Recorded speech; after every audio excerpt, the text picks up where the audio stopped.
जलाए नहीं है।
चालू कर दीजिए।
अपने ही चंचल मन को अपने ही बस में करने की दृष्टि से साधना करते करते आज 746 दिन हो गए।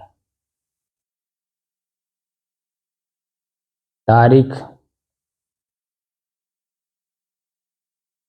22 नवंबर सन 2023,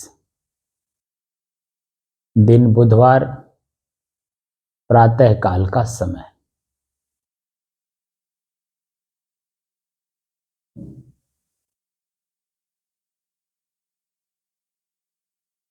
आज का महत्वपूर्ण प्रश्न है कि हम स्वयं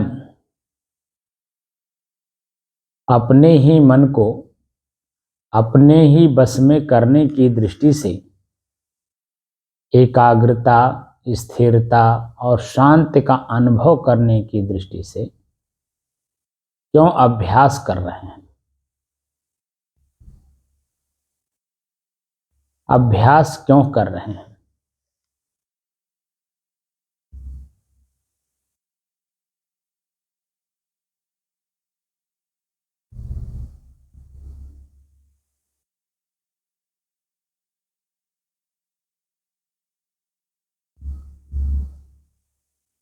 अपना मन चंचल है, ये हम सभी लोगों को मालूम है, क्योंकि किसी एक काम में लगातार मन एकाग्र होकर के कार्य नहीं करता है,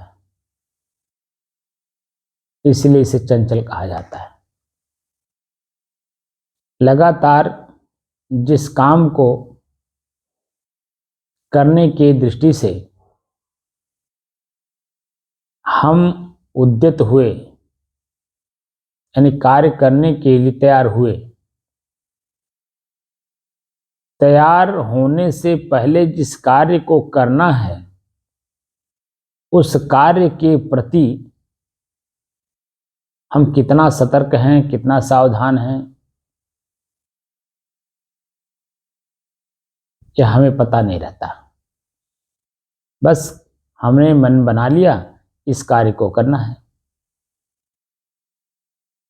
थोड़ा देर हमने कार्य किया, कोई न कोई व्यवधान आ गया। व्यवधान आ गया तो उसी व्यवधान के चलते हम लौट आए, हम आगे उस कार्य को किए ही नहीं। फिर एक दो दिन के बाद याद आया, अरे उस कार्य को हमने किया ही नहीं, वो अधूरा ही रह गया। फिर उस काम को करने चले, फिर थोड़ी देर बाद जो है उसमें कोई व्यवधान आ गया, फिर उसे छोड़ दिए।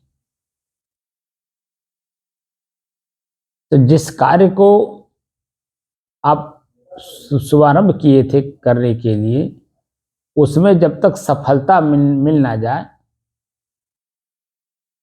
तब तक उस कार्य के प्रति कितना सतर्क हैं, सावधान हैं, या हमें कुछ पता नहीं रहता है। बस इसी को कहते हैं चंचलता। मन बना लिए बस ये चीज चाहिए, वो चीज चाहिए, ऐसा चाहिए, वैसा चाहिए, ऐसा करना है, वैसा करना है। बस दिन भर इसी उधेड़ बुन में हम रहते हैं।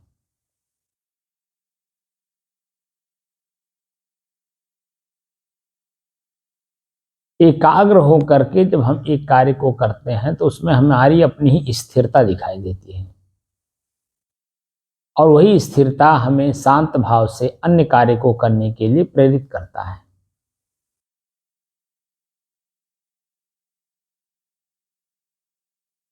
मन शांत का भी अनुभव कराता है सफलता मिलने के बाद।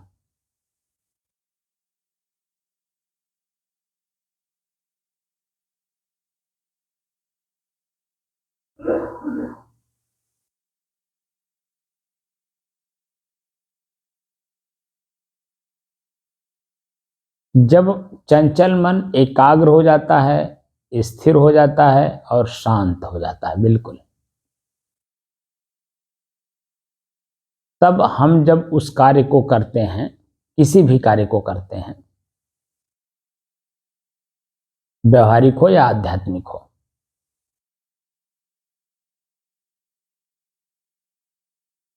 तो उस कार्य के प्रति लगन से करने से हमारी एक तो सफलता मिलती है, दूसरे सतर्कता और सावधानी रहती है, और महत्वपूर्ण बात है कि इस कार्य को हम पीछे कर भी चुके हैं। ऐसा नहीं है कि हम नहीं कर चुके हैं। अरे इस जन्म में नहीं किए होंगे तो अगले जन्म में, पिछले जन्म में किए होंगे, पिछले जन्म में नहीं किए होंगे, पिछले जन्म में किए होंगे।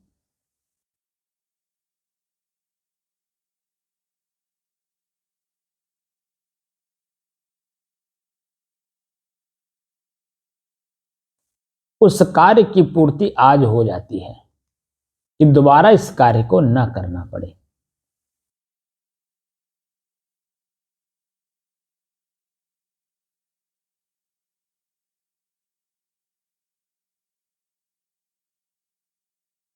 और उस कार्य से सदैव के लिए हम छूट जाएं, यानी मुक्त हो जाएं।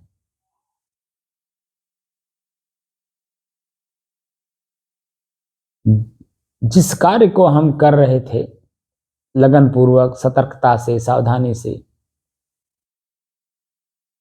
उस कार्य में कितने व्यवधान आए, ठंडी, गर्मी, बरसात, भूख, प्यास, मान, अपमान, तरह तरह की चीजें आपके सामने आई। हर एक घंटे में, हर एक मिनट में जो परिवर्तन आपको दिखाई दिया, वो परिवर्तन अब दूसरे कार्य में नहीं होगा, दोबारा नहीं होगा।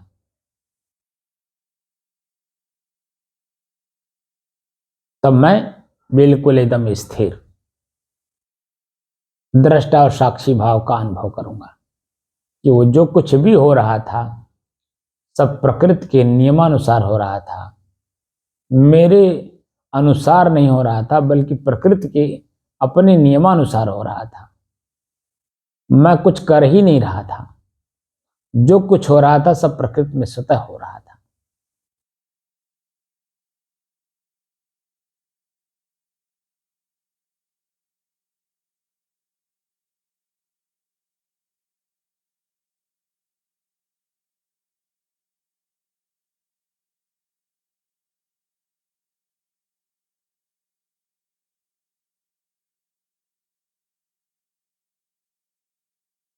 तो जो बाहरी व्यवहारिक और आध्यात्मिक जो बातें हैं,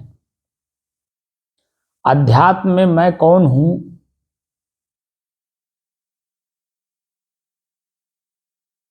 का जो परिचय प्राप्त करना है, अपने मैं कौन हूं के परिचय प्राप्त करने में जो बाधाएं हैं वो है 5: आंख, कान, नाक, जीभ और लिंग।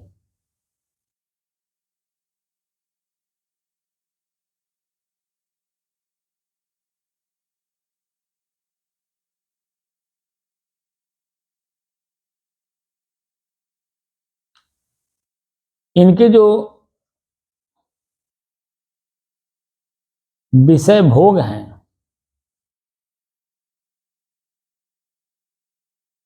इन विषयों के भोगों से अपने आप को बचाना है, इंद्रियों के भोगों से बचाना है।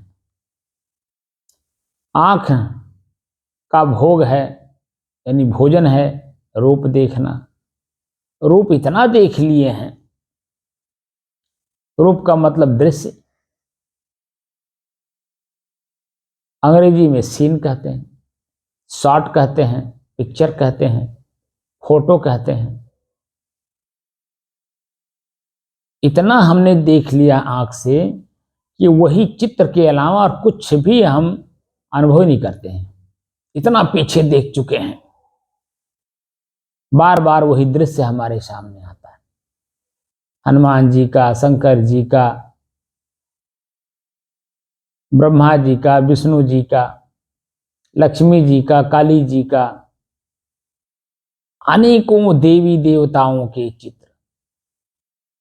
तो जब देवी देवताओं का देखे तो राक्षसों का भी देखे होंगे। शिव पुराण के प्रथम पेज के पहले आप फोटो देखेंगे तो भगवान शंकर जी के गण हैं, किसी के आंख है, किसी के कान है, किसी के नाक है।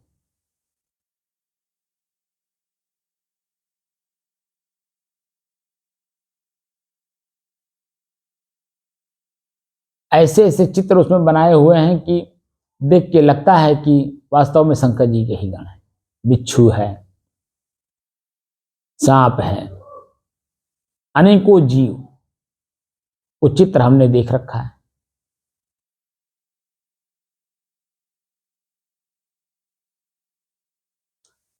ये तो फोटो की बात हो रही है। जो साक्षात हम प्रतिदिन देख रहे हैं, जो साक्षात हमने प्रतिदिन देखा हुआ है, पीछे बीत चुका है और आगे भी आने वाले दिनों में प्रतिक्षण हम जो देख रहे हैं, यही स्टोर हो रहे हैं। जो पहले देख चुके हैं वो स्टोर है, जो देख रहे हैं वो स्टोर हो रहा है, जो आगे देखेंगे वो भी स्टोर होगा। हम मिटाने का काम ही नहीं कर रहे हैं और यही हमें, ये जो दृश्य है आंख का, ये हमें संशय में डाला हुआ है। कान अनेकों शब्द सुन चुका है, अनेकों प्रकार का सुन चुका है।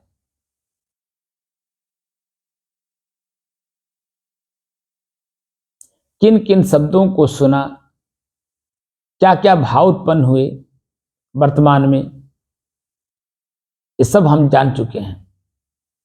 लेकिन फिर भी चंचल मन से कार्य कर रहे हैं और प्रतिदिन आंख से देख रहे हैं, प्रतिदिन कान से सुन रहे हैं और उसी में और भी मोहित होकर के परेशान, दुखी और पीड़ित हो रहे हैं।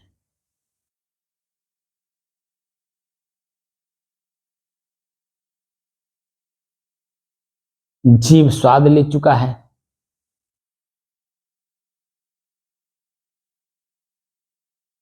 लिंग अपना स्वाद ले चुका है और उसी स्वाद के पीछे दौड़ रहा है। इसको वासना कहते हैं, इच्छा और कल्पना। तो वासना मुक्त जीवन बनाने के लिए हम अपने चंचल मन को एकाग्र, स्थिर और शांत कर रहे हैं। क्या करने के लिए हम एकाग्र कर रहे हैं? अपने ही बनाए हुए वासना को, इच्छा को, कल्पना को अपने से ही अलग करके अपने आप को हम मुक्त करना चाहते हैं, क्योंकि मैं वासना से रहित हूं।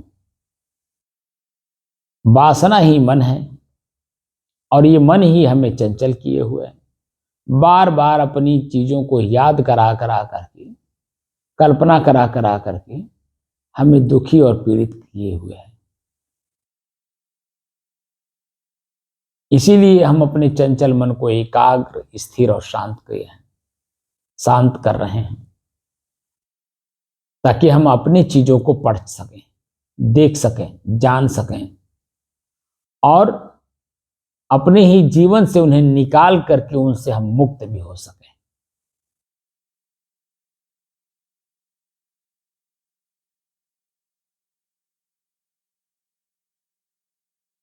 कुल मिलाकर के मैं और मेरे का ही अंतर ढूंढना है और ढूंढ करके अपने से जो अलग है उसे बाहर कर देना है। जो शेष मैं हूं उसे को ही सुरक्षित करना है।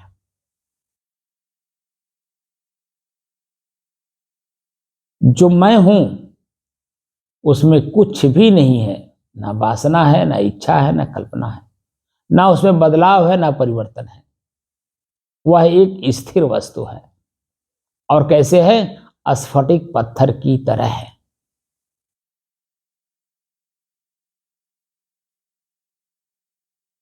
स्फटिक पत्थर स्वच्छ और निर्मल होता है। उसके सामने जैसा सामान रखिए, जिस कलर का रखिए, वैसे वो दिखने लगता है, वो स्वयं ही वैसा दिखने लगता है। वही हाल हम लोगों का है।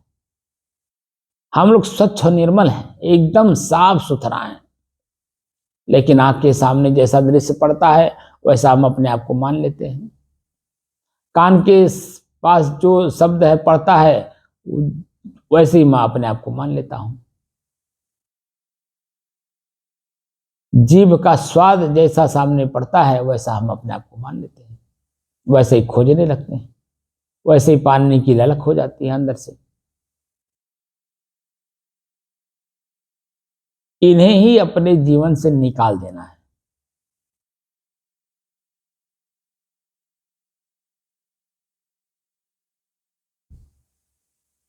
निकालेंगे कैसे? उसी का कला सीखने की दृष्टि से संतों के सानिध्य में जाया जाता है कि हम अपने ही वासना से हम अपने आप को मुक्त कैसे करें। तो जो वासना से मुक्त हुआ होगा, हो करके परिपक्व हो गया होगा, यानी अंतिम समय क्षण जिसका चल रहा होगा, ऐसे संतों के पास बैठने से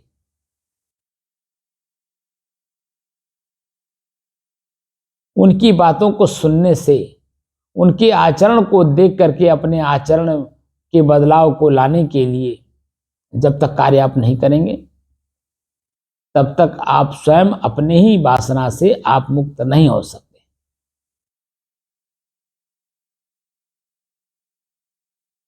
और ये परम सत्य है।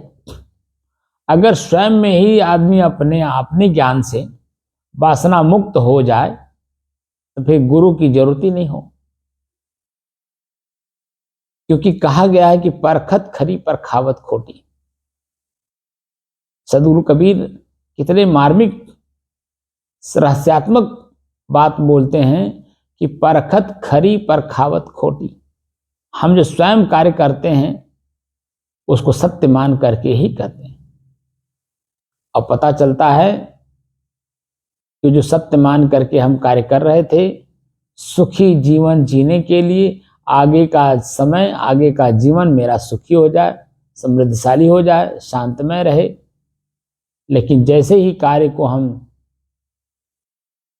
प्रारंभ करते हैं, उसमें जो व्यवधान आना शुरू होता है, वह व्यवधान ही आपके शांत मन, स्थिर मन, एकाग्र मन को और चंचल बना देता है और भयभीत कर देता है।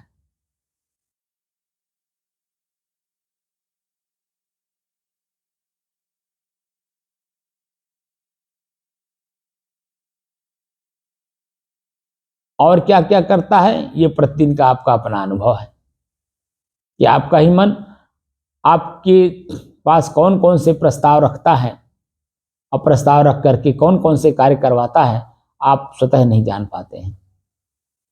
जो कि मन आपका है, न कि आप ही मन हो।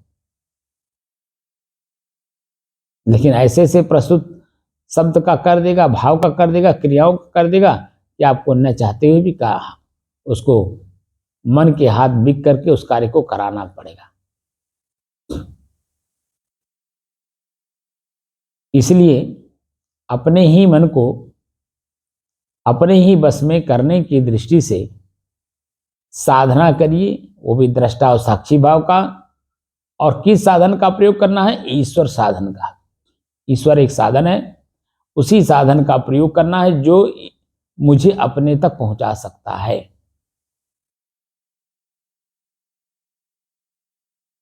और ईश्वर है ई धन स्वर, ई विशेषण लगा दिया स्वर में।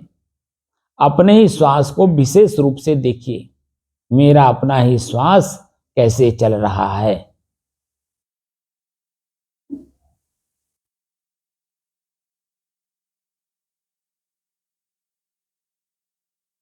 अगर मन में किसी प्रकार का चिंता होगी या चिंतन ही होगा, दोनों परिस्थितियों में आपका सामान्य श्वास तेज गति से चलना शुरू हो जाएगा। अगर चिंता है तो ज्यादा तेज चलेगा, चिंतन है तो कम चलेगा, लेकिन तेज चलेगा। ये आपको अनुभव होगा। लेकिन जिस समय में आपके मन में न चिंता है न चिंतन है, उस समय भी आप देखिए अपने श्वास को, तो देखेंगे कि बिल्कुल एकदम स्वाभाविक रूप से चल रहा है।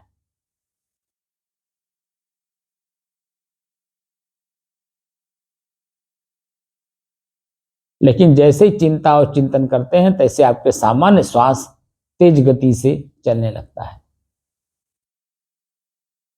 और तेज गति से जब चलेगा, तो जितना ही तेज गति आपकी श्वास की होगी, आपके शरीर को नष्ट होने में उतने ही ये सहायक हो जाएगा। क्योंकि brain haemorrhage, heart attack, sugar, blood pressure, heart attack और ब्रेन हेमरेज, और अंत में सुसाइड भी करने का मन कर देगा। क्योंकि मन ही कराता, सारा कार्य मन ही कराता है, बस उसके पॉइंट अलग अलग हैं। बस पॉइंट पॉइंट को समझ जाइए, पॉइंट को एकदम बिल्कुल ठीक कर लीजिए। गाड़ी को तेज तेज रफ्तार से चलाइए। जैसे गाड़ी है, सभी कल पुर्जे उसके अलग अलग हैं, सबको जोड़ करके कार शब्द दे करके उसका नाम कार, लेकिन उसके पार्ट्स सब अलग अलग हैं। और सभी पार्ट्स अपने अपनी जगह पर जितनी ही मजबूती के साथ पकड़ बनाए रहेंगे, उतनी ही तेजी के साथ आपकी कार आपके मंजिल तक पहुंच जाएगी। लेकिन जब किसी भी कल पुर्जे में कमजोरी आएगी, ढीला होगा, चैन लगा नहीं रहेगा, या एक कलपुर्जा दूसरे कलपुर्जा में लगा होगा, तो आपकी गाड़ी कब कहां कैसे खड़ी हो जाएगी कुछ पता नहीं है।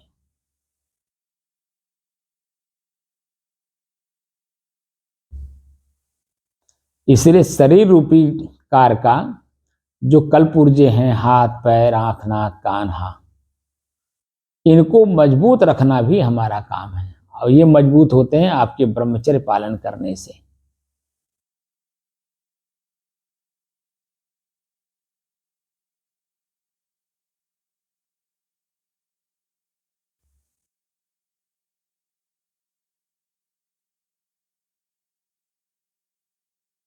तो अपने ही चंचल मन को अपने ही बस में करने की दृष्टि से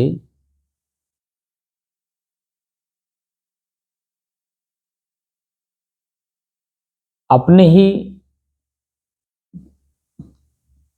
परेशान मन को, दुखी मन को, पीड़ित मन को शांत करने की दृष्टि से साधना करिए और अपने श्वास को अपने से अलग होकर के देखिए।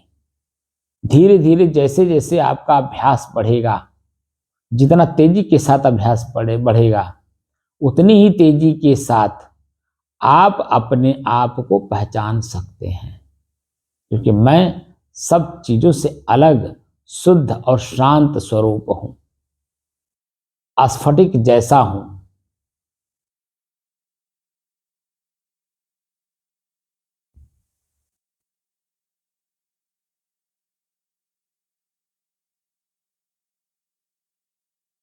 लेकिन वर्तमान की चकाचौंध ने ना हम अपने मन को एकाग्र कर पा रहे हैं, ना स्थिर कर पा रहे हैं और ना ही शांत कर पा रहे हैं।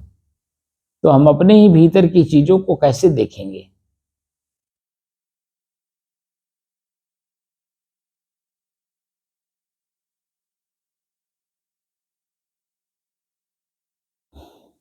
स्वयं के भीतर जो वासना वृत्ति पहले से बनी हुई है, वो पुष्ट ना होने पावे और मजबूत ना होने पाए, उसे कमजोर करना है।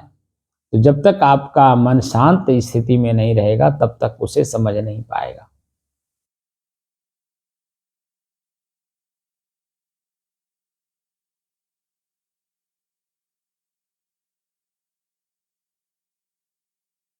और जब तक आपका मन अपने आप में स्वतः समझदारी नहीं रखेगा कि वासना ये है, ये वासना मुक्ति का मार्ग है, वासना मुक्त होने के बाद मेरी स्थिति क्या बनती है, अब वासना युक्त होने पर हमारी स्थिति क्या बन रही थी, क्या बन रही है और क्या बनी थी,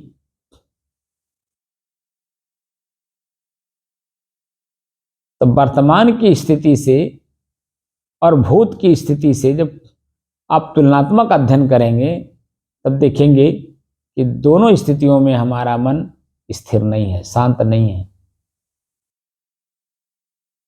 तब धीरे धीरे एक एक करके आप अपने इंद्रियों को जीतेंगे और चंचल मन को एकाग्र करेंगे, स्थिर करेंगे और शांत, और अपनी ही चीजों को पढ़ करके जो पहले से ऑलरेडी भर रखे हैं उसे निकाल करके हम हल्का हो जाएंगे, शुद्ध और शांत हो जाएंगे।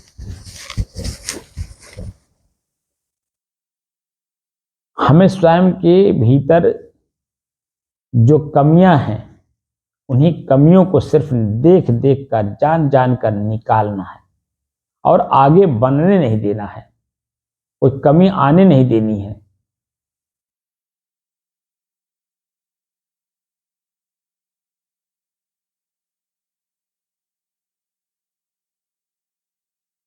तो आगे भविष्य में हमें किसी प्रकार का दुख, पीड़ा, पश्चाताप, आत्मग्लानि नहीं मिलेगा, बल्कि दो चीजें प्राप्त होंगी।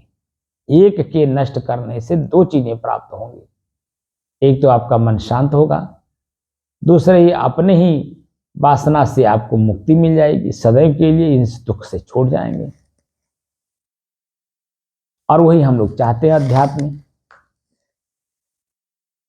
तो क्यों ना हम इस मानव जीवन को सार्थक करें और शांत मन से अपने ही इंद्रियों के विषयों से अपने आप को मुक्त करें, जो हमें अपने में फंसा करके दुख सुख का अनुभव करा रहे हैं।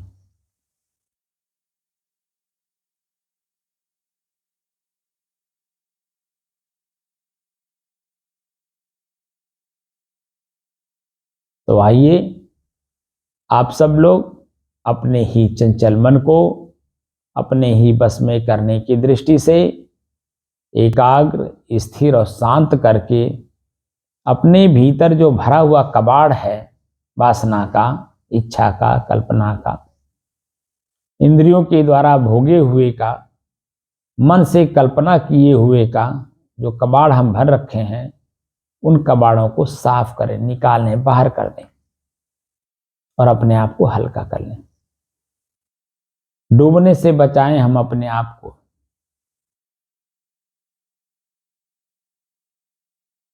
किसमें? बिना पानी के समुद्र में। बिना पानी के समुद्र में हम डूब रहे हैं, ये कैसे मालूम हो?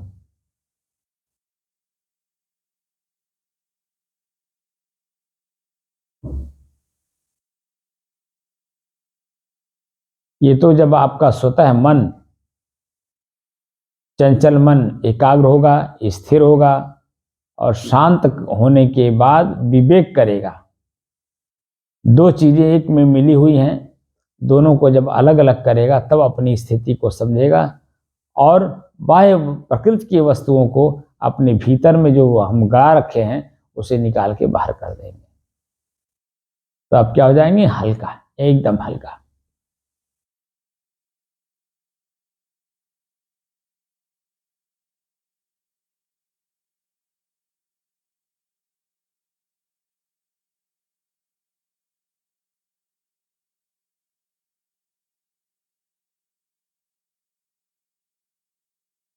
तो आइए हम सभी लोग अभ्यास करें, अपने ही श्वास को अपने से अलग होकर के देखने का प्रयास करें।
साहिब।